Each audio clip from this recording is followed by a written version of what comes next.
Drama serial सुकून में आप देखने वाले हैं कि अब यहाँ पर ऐना ने जो किया है उसकी सज़ा अब मिलेगी आयमा को और उसकी ज़िंदगी बर्बाद हो जाएगी जब उसकी उस्मान के साथ शादी हो जाएगी। आयमा जो है वो बहुत ज़्यादा पछता रही होती है ऐना की मदद करके और वो कहती है कि काश ऐना मैंने तुम्हारी मदद ना की होती तो आज मेरे साथ ये ना होता। और अब उसके घर वालों को भी रहम नहीं आता और उस्मान के साथ उसकी शादी हो जाती है। उस्मान जो है वो आयमा से ऐना के बदले लेगा और उसको बहुत ही बुरा भला बोलेगा और उससे जो है उसके साथ जुल्म और ज्यादती भी करेगा। अब यहाँ पर सिर्फ बदुआएं ही देगी आयमा ऐना को कि आखिर मैंने उसकी मदद क्यों की। दूसरी तरफ ऐमा की ज़िंदगी जो है वो बर्बाद तो हो ही चुकी है, लेकिन ऐना जो है वो अब हमाद के साथ रहती है और हमाद जो है वो बिल्कुल भी उसे तकलीफ नहीं पहुंचाएगा। हमाद जैसा हमसफ़र ऐना को मिल चुका है और हमाद जो है वो उसको फुल सपोर्ट करेगा, उसकी केयर करेगा, उसकी हिफाजत करेगा और उसे इज्जत भी देगा, जिसकी वजह से ऐना जो है वो फिर भी अच्छी ज़िंदगी गुजार लेगी। लेकिन ऐना की बहन की ज़िंदगी बर्बाद हो जाती है। आगे आप देखेंगे कि अब रज़ा की बहन भी हमदान के पीछे पड़ी होती है और वो अपने बाप से कहती है कि मुझे हमदान ही चाहिए, मैं बचपन से उससे मोहब्बत करती हूँ,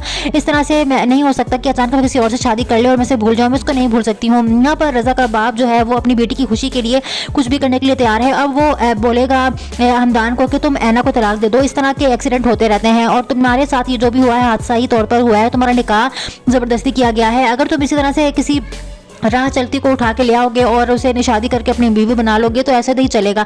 अगर तुम्हारे से ये हो ही गया तो तुम अपनी गलती को सुधार भी सकते हो, उसको तलाक दे दो और अगर तुम इसकी इतनी ही परवाह है, इसकी मदद करना चाहते हो तो इसको जो है घर भी लेके दे देते हैं और उसको कहीं जॉब भी दिला देते हैं, ये अपना खर्चा खुद उठा लेगी, तुम्हें इतनी ज़्यादा जिम्मेदारी लेने की जरूरत नहीं है। लेकिन हमदान का दिल नहीं मानता, वो अब इसको बीवी मान चुका है और अब वो कहता है कि नहीं मैं इसको अकेला नहीं छोड़ सकता और मैं ही इसका शौहर हूँ। वो हर कीमत जो है वो ऐना का साथ देगा और नहीं साथ छोड़ेगा ऐना का। दूसरी तरफ जब ये बात हमदान जो है वो बताता है रज़ा की बहन को तो वो बहुत ज़्यादा तकलीफ में होती है, कहती है कि मैंने बचपन से तुमसे मोहब्बत की है और मैं इस तरह से तुम्हें नहीं छोड़ सकती हूँ।